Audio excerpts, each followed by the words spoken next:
Well, it's my pleasure to introduce our speaker, Tom Baker. I think most people here know Tom. And for those of you who don't, Tom is a former Catholic priest. He served the Catholic Church faithfully for many years, both as a parish priest and in seminary, where he was the dean of students. And he taught homiletics in the Catholic seminary, which means you're the one that teaches the new priest to be how to give sermons. And I remember back in the 90s, we had a gentleman that came to the church here named Tim Harris. Some of you might remember Tim.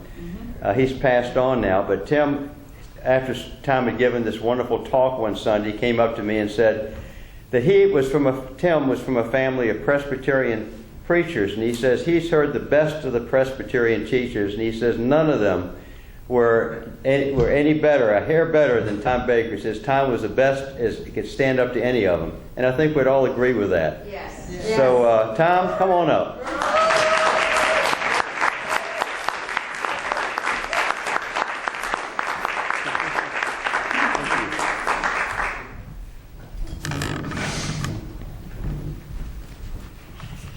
A little pressure, huh?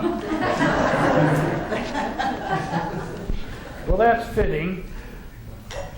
Okay, this is, you're a Presbyterian, this is water. If you're a Catholic, it's vodka. Okay. Jesus is whatever you want to be. Right. Jesus, Zappo.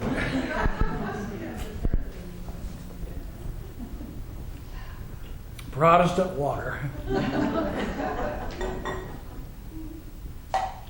Well, these days, I am facing some of my karma. It's karma from this life. That's the advantage of living a while. I'll be 65 in September. I know for some of you that sounds young. But for me, it sounds like I'm old. Sounds like I'm older anyway. But the advantage of living a long time, or living longer than usual, is that you get to face karma from your life, from the life you've already lived. In my last life, as Bruce said, I was a Roman Catholic priest, my last life in this life. And it was my job to make people feel guilty. And I would make them feel guilty so they would change and act right. Right being doing things the Catholic way, which I assumed was God's way. Simple, clean, and rather brutal. Okay? When people feel guilty, they look stunned and helpless. I got used to the look and got good at producing it. I'd say things like, Jesus made it to Mass last Sunday.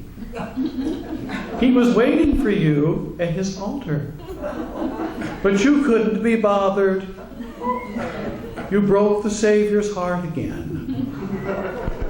Mea culpa, mea maxima culpa. And always before taking communion, I myself would say, I almost forgot what I myself would say. I am not worthy to receive you, but only say the word and I shall be healed. Well, I never got healed. I never got worthy. I had to do that every time. I had a fantasy of coming in one time and said, I don't have to genuflect anymore and say that little saying because I'm healed. I'm whole. And I could see everybody look stunned and helpless and guilty. You're whole, but I'm not, that kind of thing. Today, now I'm a psychotherapist, people come to me with guilt wrapped around them like an anaconda. That's a big snake. And it's now my job and my karma to remind them that they are worthy. Always have been worthy, always will be worthy. I stomp the anaconda of guilt with my therapeutic heel and give them the assurance that they are deserving of love, receiving it and giving it, and that they are not guilty. And you all agree with me, don't you? You don't want to make people feel guilty. Right? You'll take the pledge. I will no longer make anyone feel guilty. And then he raised his hand. He's taking it serious. Everybody else saying, well, I don't know. We'll see about that. Yeah. But Eddie's going to do it. Good. The church is not the only guilt maker. It didn't start with the church. It started with our egos.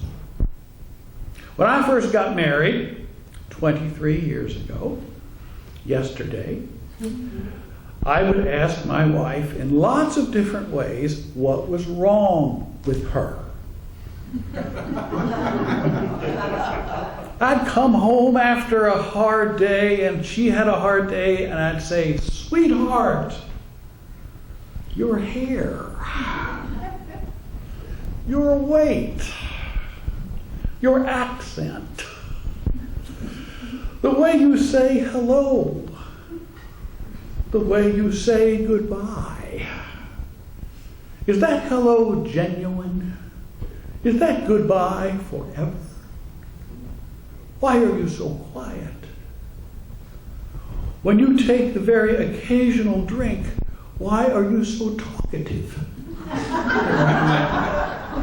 Why don't you drink more? Why aren't you more like me? Drinking, talking, especially with the right accent, with sincere hellos and temporary goodbyes. I saw the look, stunned and helpless. And Kathy would say, why don't you be quiet now?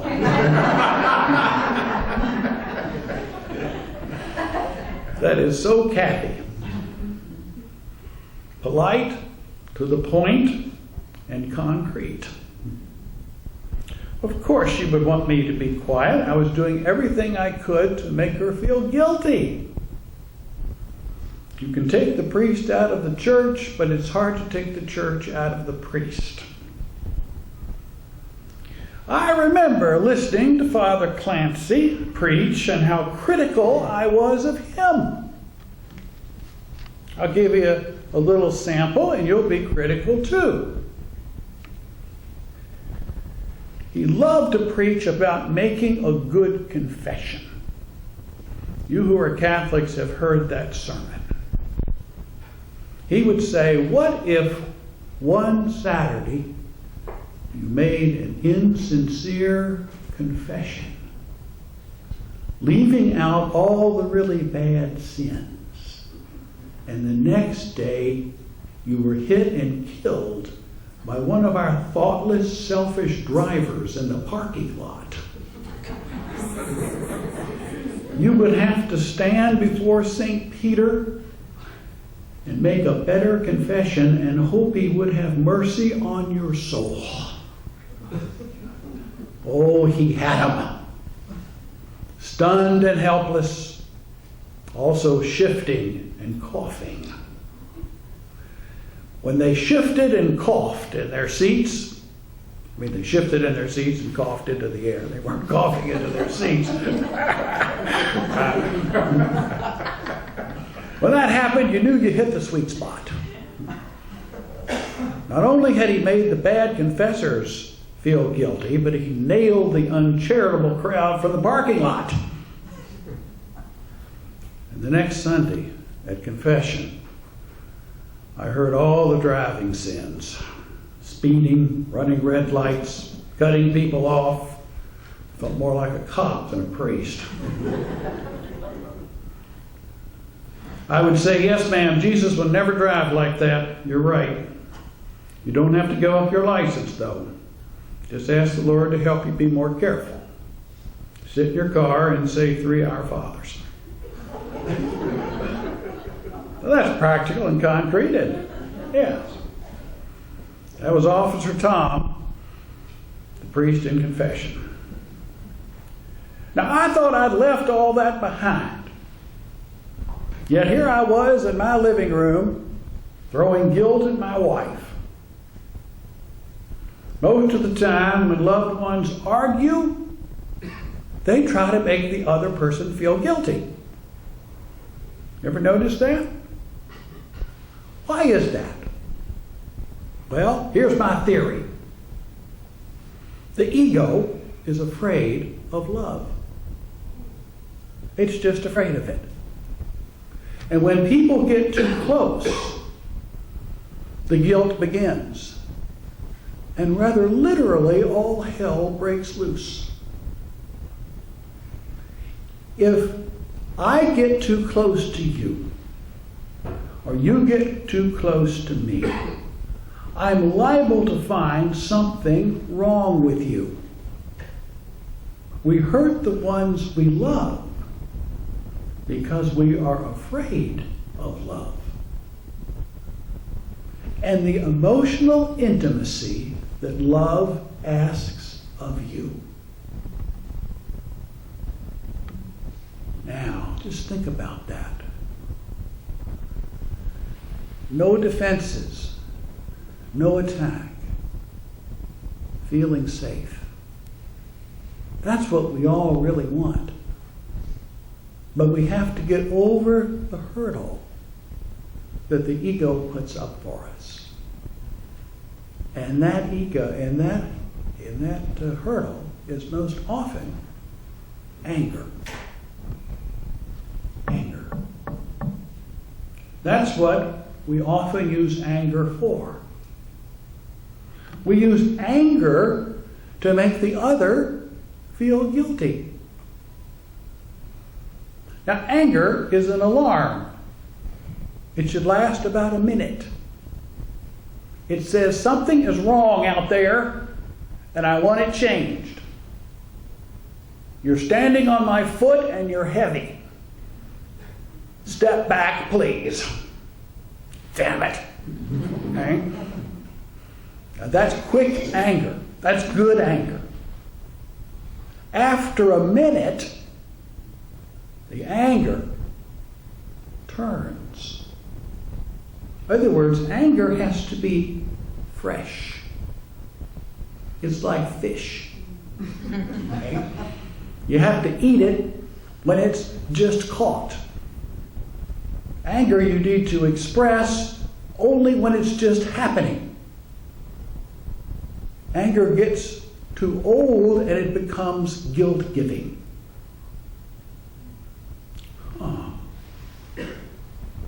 Notice when people have been mad at you, you've said, what do you want me to do? How do you want me to change? What do you want me to say? See, that's guilt. That's that look of stunned and helpless. I know it well. I've had 300 people look at me, back at me, just like that. Stunned and helpless. Didn't make it to church last Sunday.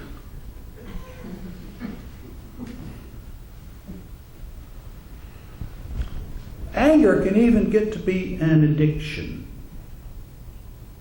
Hitting the sweet spot of guilt can make you feel like you have no guilt at all.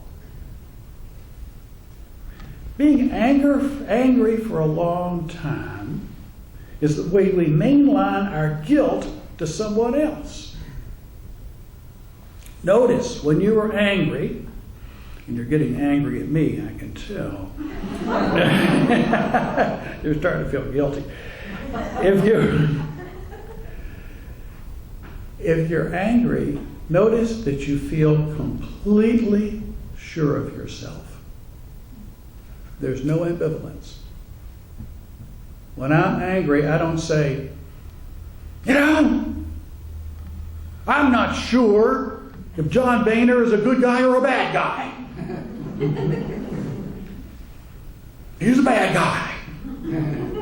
And he'll be a bad guy for as long as he's in Congress and probably after that. And I'm so sure of myself about John Boehner, you can't rock me. That's when I'm mad at John Boehner.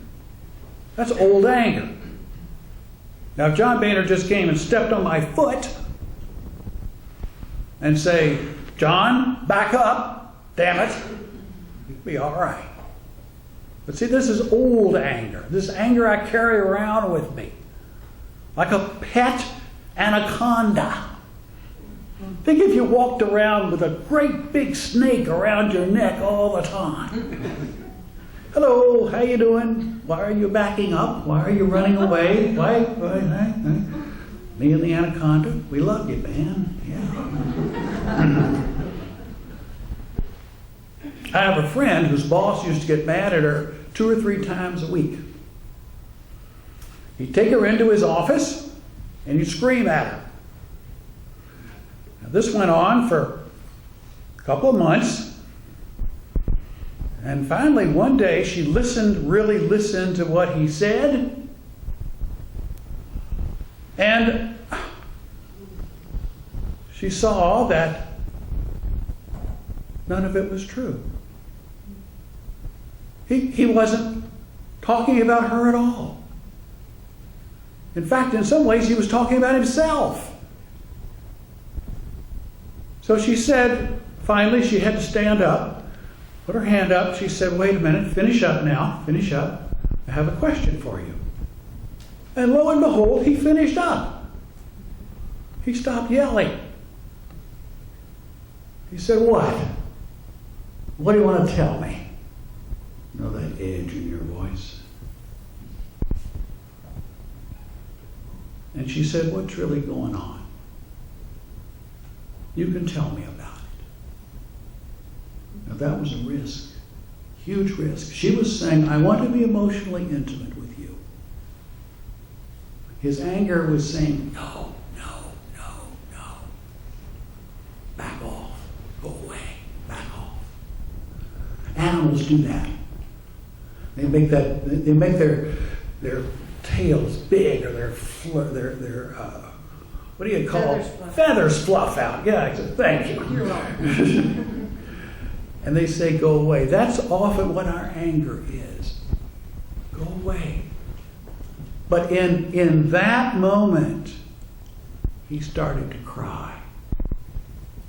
He wept. And he said that he had problems at home, and he had problems with his family and his finances. He just was hurting.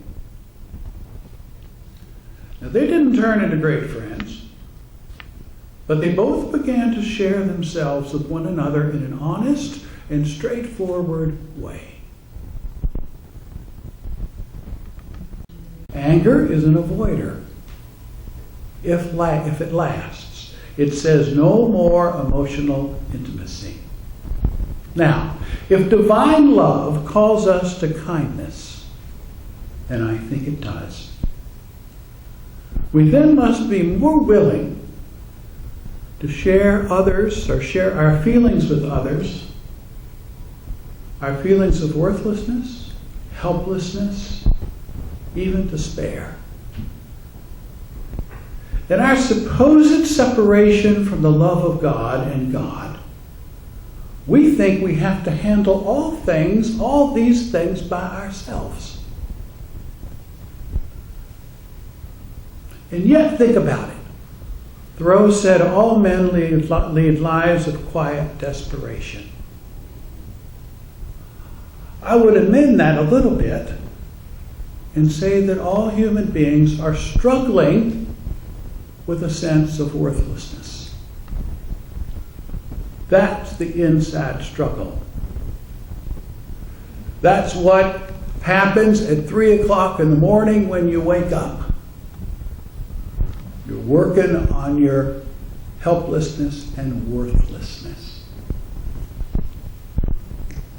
I asked my wife one time why she didn't criticize me. 23 years, no criticism. I said, that's amazing. How come you haven't done it? Not that I'm asking you to. And she said, why would I want to make someone I love so much feel so bad? That's all she said. And I had no reply. I thought, that's mine. Now, you're going to think, how can we go through life without controlling people? Without a good dose of criticism to keep them in line? How can we do it? What will we have to talk about? Fret, fret, fret. By insisting instead on their holiness. Beyond behavior, past addiction, outside of poor social skills, even beyond criminal behavior, is a person in there struggling with their own feelings of worthlessness. Now, the ego will find worth in ourselves by advising us to see worthlessness in another. Okay? That's how you get that little, when you're gossiping, that's how you get that little shot of self-confidence. Hey, they're stupid, I'm not. I remember when I first got ordained to priest, this is scandalous, when I first got ordained to priest and I had my first Mass, and I looked out at the group and I said, I've made it, to myself. Not to them, these spiritual losers out there. And when I was saying Mass, I remember I held up the chalice and I said, boy, what faith I've got. And I heard a little voice in my head that said, you have no faith hardly at all. Right at my moment, right here I was. You have no faith hardly at all. But I have enormous faith in you. Oh, okay.